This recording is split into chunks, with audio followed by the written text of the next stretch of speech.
Sebelum kita memasuki ke topik utama, mari kita saksikan video informasi berikut ini. Video tentang bagaimana Tiongkok membangun 113 kota dalam waktu 40 tahun dalam kecepatan membangun yang tidak banyak yang paham bagaimana semua ini bisa terjadi. These widespread and varied economic incentives, coupled with massive government spending on infrastructure to better connect the country, allowed new cities to seemingly grow out of nowhere at a rate that remains unmatched at any time in human history. While the likes of Shenzhen, Guangzhou and Wuhan are now more widely known, dozens of others are yet to achieve the same notoriety, despite now having enormous populations and playing an increasingly important role in the global economy. Guiyang is a classic example of this. Home to 900,000 people before the reforms, it's now a city of 3.4 million, despite sitting more than 550 kilometers from the sea. Lacking the easy access to global markets that coastal cities enjoy, Guiyang's economy transformed from one centered around machine manufacturing and mining to services, with an emphasis on computing and big data. Foxconn, Microsoft and Huawei all now run offices in the city. Despite now boasting a modern skyline, Guiyang has retained many historical sites, including the Qingyan ancient town and Jiaxiu Pavilion, which have contributed to a growing tourism base. Though still small for China, the city opened its first metro line in 2017 and has 2 more already under construction. A network of 8 is planned in total. Heading to the east coast, Wuxi forms part of the Yangtze Delta megalopolis that's now home to over 75 million people. Nestled between Shanghai and Nanjing, the city's gone from 850,000 residents in 1985 to 3.3 million today. That's bigger than Athens. When the Wuxi New District was created in 1992, it began to turn the city into one of China's major industrial parks and a centre for scientific and industrial innovation. The likes of Siemens, Hitachi, Volvo and AstraZeneca are now all based there. This abundance of multinationals has transformed the skyline, and 21 skyscrapers have been built since 2005. 3 supertalls were opened in 2014 alone. Tourism's also played a part in the city's growth, particularly as it boasts one of the world's tallest statues, the 79-metre Grand Buddha at Lingshan. For comparison, the Statue of Liberty is just 46 metres tall without its base. From a city of just 500,000 people in 1984, Ningbo, also on China's east coast, is now the same size as Rome and Montreal, with a population of 4.2 million. Designated as one of 14 open coastal cities in 1984, that's a special type of economic zone for port cities, Ningbo now acts as a trade hub for the southern Yangtze River Delta, and since its merger with the neighbouring Zhoushan in 2006, it's become one of the busiest ports in the world. As a result, Ningbo forms a major part of China's 21st century Maritime Silk Road initiative, better connecting eastern China with Europe. The city's transformation has seen it develop an impressive and modern skyline boasting 22 skyscrapers with a further 12 currently under construction, including the 409-metre Ningbo Center. Kita lanjut.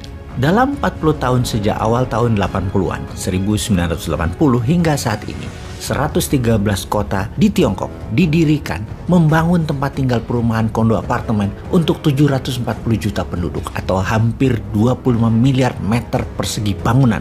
Mereka membangun 270.000 kilometer jalan raya dan anak jalannya, membangun 87.000 kilometer rel kereta api biasa, dan membangun 25.000 kilometer rel kereta api cepat, 20 pembangkit listrik tenaga nuklir, 55 power plant berbasis batu bara, solar, dan lain sebagainya, dengan total 250 megawatt listrik beserta jaringan transmisi ke seluruh Tiongkok, membangun 17 bendungan dan jalur irigasi, dan berbagai pembangunan lainnya dengan nilai investasi mendekati angka 50 triliun dolar jika diakumulasi nilai tersebut dalam 40 tahun, atau senilai hampir 400 kali APBN Indonesia yang hanya 130 bilion billion dolar. Dari mana uang Tiongkok bisa segitu banyak? Adakah yang memberikan Tiongkok pinjaman? Atau dari dagang? Atau dari modal 10 jual 15 untung 50%? Jadi dengan 50 triliun dolar tersebut yang buat membangun Tiongkok harus punya omset atau harus punya revenue 150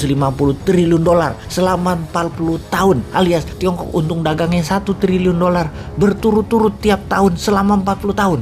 Oke, mungkin aja. Tapi siapa yang beli? Emang ada yang beli dengan nilai segitu besar? Sewaktu awal tahun 80-an, Tiongkok menghasilkan apa? Kalau 10 tahun terakhir mungkin dagangannya untung 1 triliun dolar, surplus per tahunnya mungkin. Di tahun 80-an, di tahun 90-an, di tahun 2000. Bagaimana Tiongkok membangunnya? Jadi pertanyaan sekali lagi, bagaimana cara Tiongkok membangun semua itu di awalnya? Kita lihat ke Indonesia sekarang. Untuk membangun ibu kota baru, IKN, hanya sarana dan prasarananya saja perlu 1.000 triliun rupiah anggarannya. Kemudian perlu 10 tahun untuk membangun fisiknya.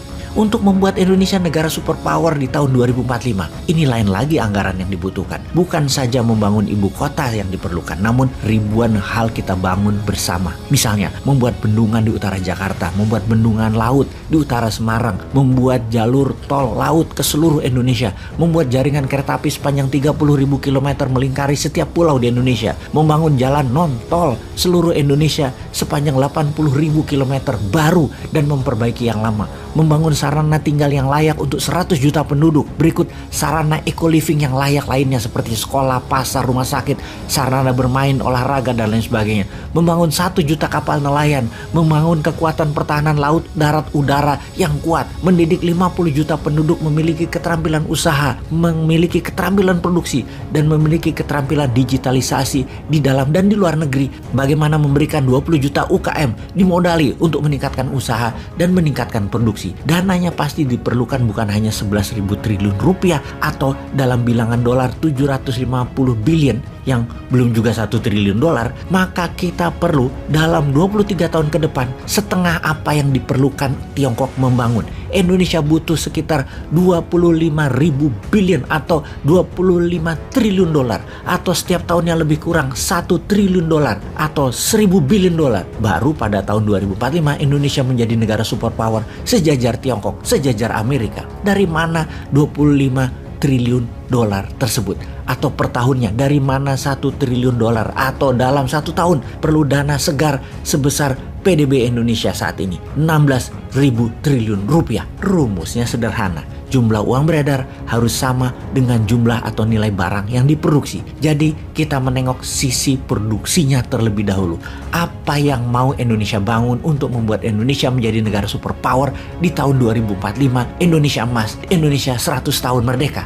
Kita hitung atau kita buat cost accountingnya terlebih dahulu. Kita rinci apa yang mau kita bangun, apa kebutuhan dasarnya, kebutuhan materinya, kebutuhan teknologinya, kebutuhan alat dukungnya, kebutuhan keterampilan SDM-nya. Kita mulai dari yang Indonesia bisa 100% dan bahan bakunya 100% Indonesia bisa dan 100% Indonesia punya. Maka membangun 20 juta rumah tinggal, 80.000 kilometer jalan raya, jembatan, dan lain sebagainya, sarana tinggal seperti sekolah, kampus, rumah sakit, pasar, kapal nelayan, pertanian, perkebunan, pupuk, dan penunjang lainnya, 100% Indonesia bisa. Kita bisa mulai dulu segera. Bagaimana kalau tahun 2023, tahun 2024 ini dulu kita bangun, yang kemudian bertahap apa yang akan kita bangun demi Indonesia menjadi negara superpower. Kita siapkan apa yang kita tidak ada unsur importnya untuk kita bangun segera.